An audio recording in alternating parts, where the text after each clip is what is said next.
आज हम एक ऐसे भजन पर चिंतन करेंगे जो हर कठिन घड़ी में हमारे लिए एक आत्मिक सहारा बन सकता है। भजन संहिता 121।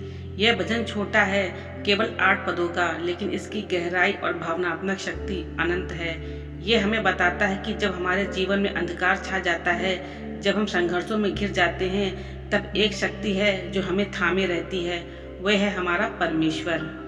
पहला पद कहता है कि मैं अपनी आंखें पर्वतों की ओर उठाता हूँ, मेरी सहायता कहाँ से आएगी।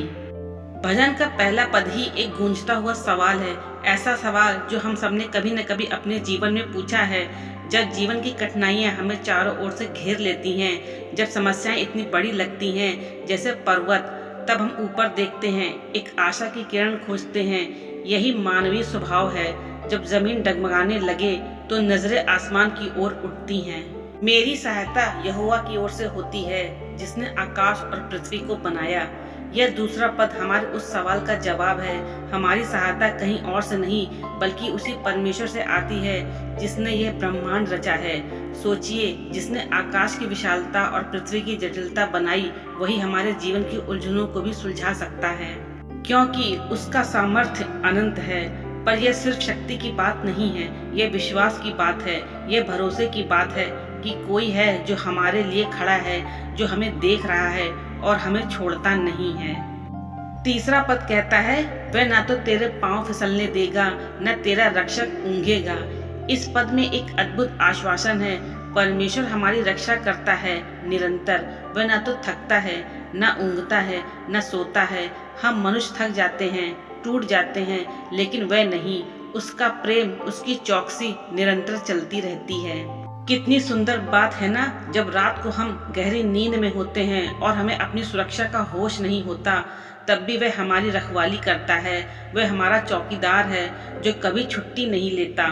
देख, इज़राइल का रक्षक न ऊँघेगा न सोएगा।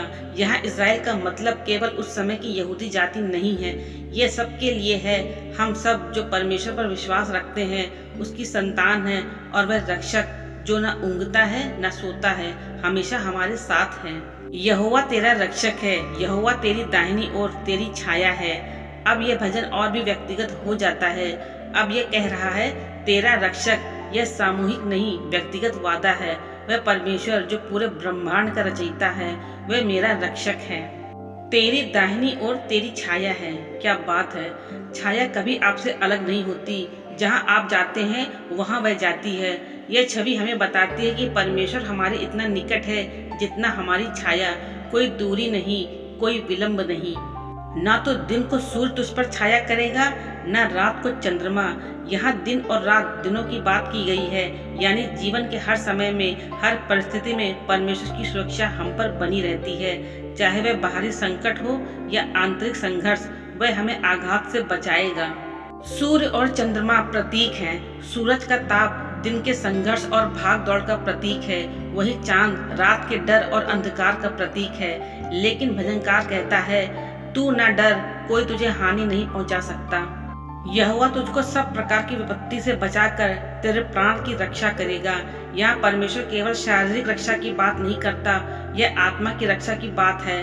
वह हमारे प्राण की रक्षा करता है। विपत्तियां आएंगी, जीवन में तूफान उठेंगे, लेकिन परमेश्वर हमारी आत्मा को थामे रखेगा, उसे डूबने नहीं देगा।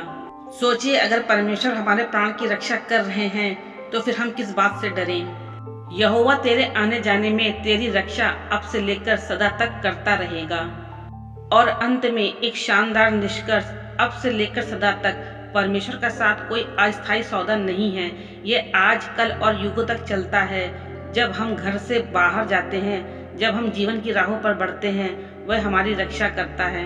हम इस भजन को अपने जीवन में कैसे उतार सकते हैं? पहला, विश्वास रखें, यह जाने कि जब आप अकेले महसूस करते हैं, तब भी आप अकेले नहीं हैं।